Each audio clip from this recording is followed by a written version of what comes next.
کوئی priest hood نہیں ہے، کوئی پریسٹ کلاس نہیں ہے، کوئی برہمنزم نہیں ہے، کوئی پاپائیت نہیں ہے. تو ہر مسلمان کو اس قابل ہونا چاہیے کہ نماز میں امامت کرے. تو اس اعتبار سے یہ پیشہ کوئی اسلام میں نہیں ہے.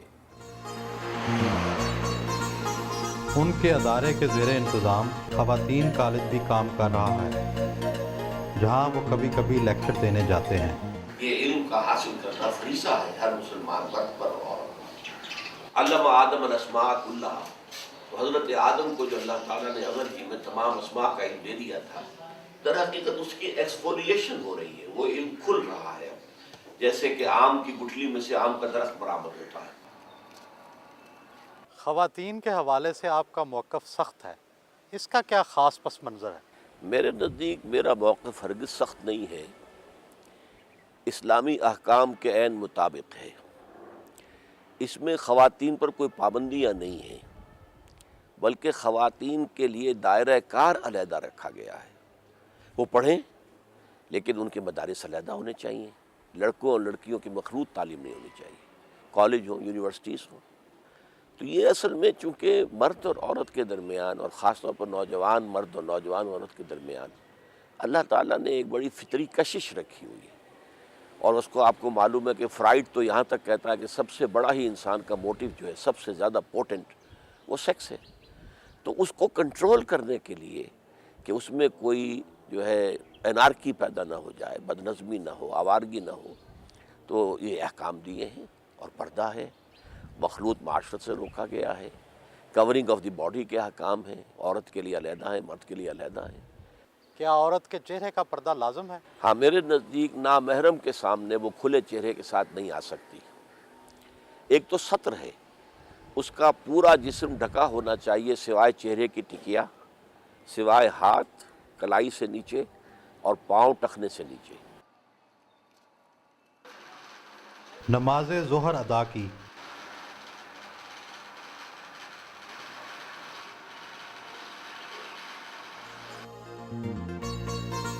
کالج کے ساتھ ہی ان کی بیٹی کا گھر واقع ہے، نواسے نواسیاں ان سے ملے.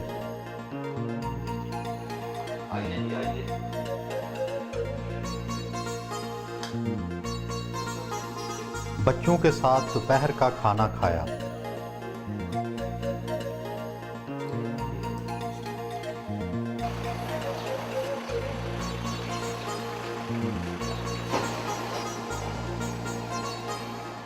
آپ کی شخصیت میں کافی سختی نظر آتی ہے، حصے لطافت کے حوالے سے آپ کی کیا دلچسپیاں ہیں؟ میں قرآن مجید کی قرآت کا عاشق ہوں، خاص طور پر شیخ محمود خلیل الحصری مرحوم، عبد الباسط عبد الصمد مرحوم.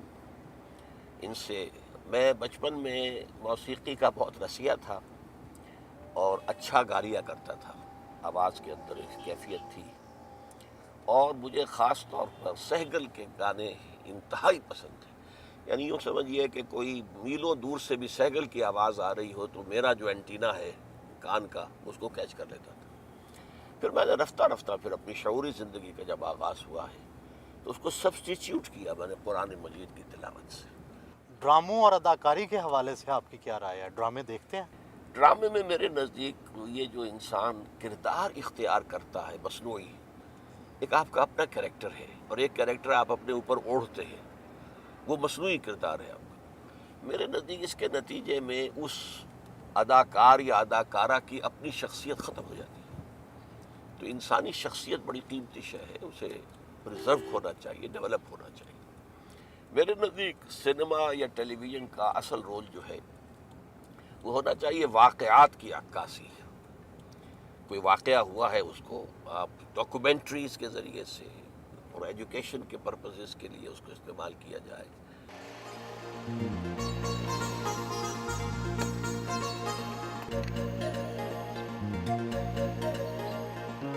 دوپہر کو وہ تھوڑی دیر آرام ضرور کرتے ہیں. آپ کی تربیت مذہبی گھرانے میں ہوئی، کیا آپ گھٹن محسوس کرتے تھے؟ دین پر عمل کرنے میں تو کسی قسم کی گھٹن نہیں ہے، لیکن دین کے معاملے میں جو ایک شدت پسندی یا سختی ہے وہ کبھی بھی نہیں ڈاکٹر صاحب کی طرف سے رہی. انہوں نے کبھی بھی ہمیں اس معاملے میں سختی نہیں کی، بلکہ ایکسپیکٹ کیا ہے کہ ہم جس طرح انہوں نے باعمل زندگی گزاری ہے ہم بھی گزارنے کی کوشش کریں.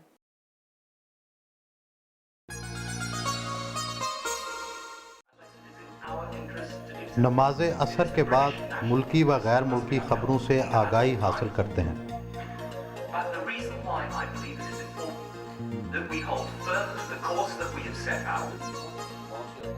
اپنی جماعت کے ارکان سے ملاقات کی اور تنظیمی امور پر صلاح مشورہ کیا.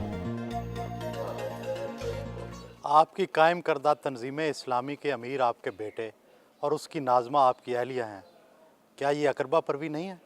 یہ اقربا پروری تو اس صورت میں ہوتی اگر ان دو عہدوں کے ساتھ کوئی منفعتیں ہوتی، کوئی تنخواہیں ہوتی، کوئی اور اس طرح کی چیزیں ہوتی. صورت اصل میں یہ ہے کہ میری اہلیہ تو جب سے یہ قائم ہوا تھا حلقہ خواتین اس وقت سے ناظمہ ہیں، اور صحیح ترین صورت یہی تھی کہ تنظیم اسلامی کے اندر خواتین کا حلقہ جو ہے اس کی ناظمہ جو ہے اگر اہل ہوں میری اہلیہ تو انہی کو ہونا چاہیے تاکہ میرے ساتھ رابطہ ان کا کانٹیکٹ جو ہے وہ صحیح رہے. اور ظاہر بات ہے کہ ابھی تنظیم اسلامی کی جد و جہد کسی حکومت کے منانے کے تو آس پاس بھی نہیں ہے کہ کوئی لالچ نظر آتا ہو کہ اس طریقے سے حکومت کے اندر کوئی حصہ مل جائے گا. ابھی تو بڑی لمبی جد و جہد ہے اور اس میں قربانیاں ہی دینی ہیں. تو اس کے اعتبار سے اس کے اندر صرف سے کوئی حرج نہیں ہے کہ بیٹے کو نامزد کیا جائے. انہیں بچوں سے بہت پیار ہے. شام کو پوتی اور پوتے کے ساتھ وقت گزارتے ہیں. آپ کو اپنے والد کی کون سی خوبی پسند ہے اور کون سی خامی نظر آتی ہے؟ والد کی خوبی کا جہاں تک تعلق ہے تو جو وہ کہتے ہیں اس پر عمل کرتے ہیں، جو اکثر و بیشتر یہ چیز ہمارے معاشرے سے بالکل انقطاع ہو چکی. اور خامی کی حد تک تو میں یہ سمجھتا ہوں اسے بہرحال خوبی کا بھی کہا جا سکتا ہے کہ اگر کسی شخص کے بارے میں ان کے ذہن میں کوئی بات ہے تو پھر یہ کہ اسے برملا کہہ دینے میں انہیں کوئی جھجک نہیں ہوتی. کیا آپ اپنے والد کی قائم کردہ تنظیم میں کوئی تبدیلیاں لانا چاہیں گے؟ اصل میں جو تنظیم والد صاحب نے قائم کی ہے اس کا جو بنیاد ہے، اس کی جو اصل بیس ہے، وہ نبی اکرم صلی اللہ علیہ وسلم کا اسوہ مبارک ہے کہ جس طرح وہ عظیم انقلاب حضور نے برپا کیا تھا تو وہ کون کون سے مراحل تھے. تو جہاں تک اس دینی جد و جہد کا تعلق ہے یا وہ ریولیوشن کا تعلق ہے، اس میں تو میں نہیں سمجھتا کہ کوئی تبدیلی لائی جا سکتی ہے. مسجد میں با جماعت نماز عشاء ادا کی.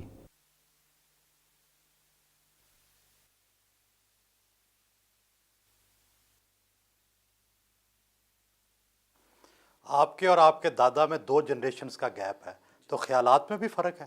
نہیں، خیالات میں اس طرح تو فرق نہیں ہے کہ کیونکہ ہم نے جو بھی حاصل کیا دینی حساب سے انہی سے حاصل کیا ہے. ان کے بچپن سے دروس اور کیسٹس وغیرہ سنتے رہے ہیں، تو خیالات میں تو قطعاً فرق نہیں ہے. آپ کے دادا مخلوط تعلیم کے خلاف ہیں، آپ ایک مخلوط تعلیم کے ادارے میں پڑھ رہے ہیں، یہ تو بڑا تضاد ہے. یہ تضاد اس طرح آپ کہہ سکتے ہیں کہ کمپیوٹر سائنس میری اپنی سلیکشن تھی، تو اس میں جو بہتر ترین ادارہ تھا وہ جس میں پڑھ رہا ہوں وہی ادارہ تھا، تو وہاں نسبتاً بہتر ہے ماحول.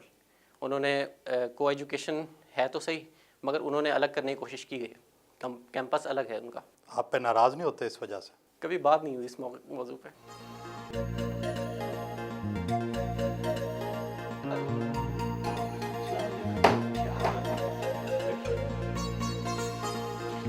رات کے کھانے کا انتظام ان کے بیٹے کے ہاں تھا.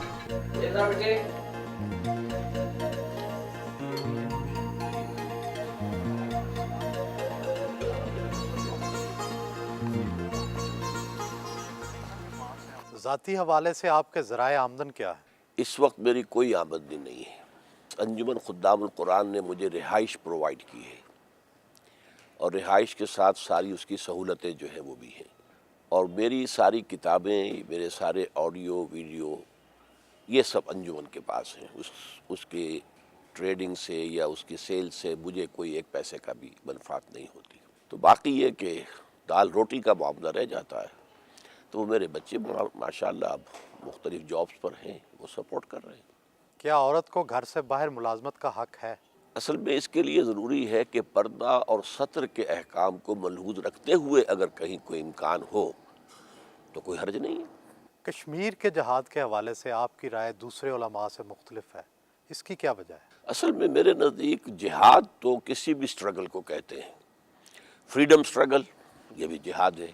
یہ جو کچھ آج کل ہو رہا ہے، یہ ہم جہاد کے لفظ کو استعمال کر لیتے ہیں، تو کشمیر کا معاملہ بھی یہ ہے کہ یہ کشمیر کے لوگوں کو ہندوستان سے آزادی حاصل کرنے کی جد و جہد کرنے کا حق حاصل ہے، لیکن اس میں بھی ایک رائے ہو سکتی ہے۔ میری رائے یہ ہے کہ اگر وہ ہتھیار نہ اٹھاتے تو بہتر تھا، پولیٹیکل موومنٹ لے کر چلتے۔ پولیٹیکل موومنٹ میں اگر کوئی 1 لاکھ کا جلوس نکلے اور اس کے اوپر فائرنگ ہو اور 100 آدمی مارے جائیں تو اس کا پوری دنیا کے اندر ایفیکٹ جو ہوگا وہ بہت مختلف ہوگا۔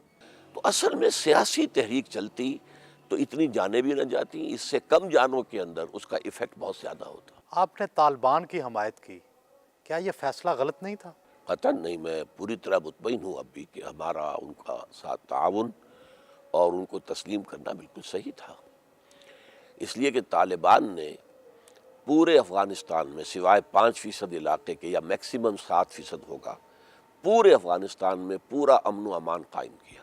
تو باقی انہوں نے شریعت کے احکام نافذ کیے، ان سے غلطیاں ہوئی ہیں، ظاہر بات ہے کہ ان کی اپنی کچھ ریسٹرینٹس بھی تھیں اور انہیں تجربہ نہیں تھا، تو بہت سی چیزیں ہیں اپنی جگہ پر، لیکن بحیثیت مجموعی وہ ایک صحیح اسلامی حکومت تھی۔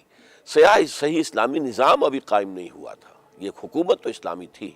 آپ نے جماعت اسلامی کیوں چھوڑی تھی؟ جماعت اسلامی کو میں نے جوائن کیا تھا یہ سمجھ کر کہ یہ ایک اصولی اسلامی انقلابی جماعت ہے اور اس کا جو طرز عمل ہے وہ انقلابی ہے، اور یہی بات ہے کہ سیاست میں اس نے سن 41 میں یہ قائم ہوئی اور اس نے کسی سیاست میں حصہ نہیں لیا، کسی الیکشن میں حصہ نہیں لیا، یہاں تک کہ سن 46 کا جو بہت ہی زیادہ اہم الیکشن تھا جس کے نتیجے میں پاکستان وجود میں آیا، اس میں بھی حصہ نہیں لیا، ووٹ بھی نہیں ڈالے، نہ اس کے لیے کوئی کسی کو سپورٹ کیا۔ پاکستان میں آ کر انہیں محسوس ہوا کہ یہاں اب پولیٹیکل جو ہے ویکوم ہے، اور ہم ذرا پاکستان کا جو نعرہ تھا، پاکستان کا مطلب کیا، لا الہ الا اللہ، اسے ہم اون کر کے تو ہم اگر انتخابات میں آئیں تو جلدی ہم اقتدار پر پہنچ جائیں گے۔ تو جب جماعت نے وہ راستہ اختیار کر لیا اور مولانا مودودی مصر رہے، حالانکہ خاصی مؤثر جماعت کے اندر یہ رائے آ گئی تھی سامنے کہ یہ ہم غلطی کر بیٹھے ہیں، ہمیں واپس ہونا چاہیے، لیکن مولانا جو ہے اپنے اس فعل پر جازم رہے، تو پھر ہم لوگوں نے علیحدگی اختیار کی۔ آپ اپنی زندگی کی تمام تر جدوجہد کے باوجود کوئی انقلاب نہیں لا سکے، کیا آپ اپنے کام سے مطمئن ہیں؟ میں اپنے کام سے بالکل مطمئن ہوں۔ انقلاب روز روز نہیں آیا کرتے، یوں سمجھیے کہ انبیاء کرام میں سے بھی صرف ایک شخصیت ہے حضور صلی اللہ علیہ وسلم کی جن کے دست مبارک سے ایک انقلاب برپا ہوا، اور یہ انقلاب ایک مرتبہ اور آنا ہے جس کی خبر دی ہے محمد الرسول اللہ صلی اللہ علیہ وسلم نے، اور وہ جب ہوگا تو پوری دنیا پر خلافت کا نظام قائم ہوگا، لیکن یہ انقلاب میرے نزدیک کئی نسلوں میں مکمل ہوگا۔ اب ان کے آرام کا وقت تھا جس پر ان سے اجازت لی۔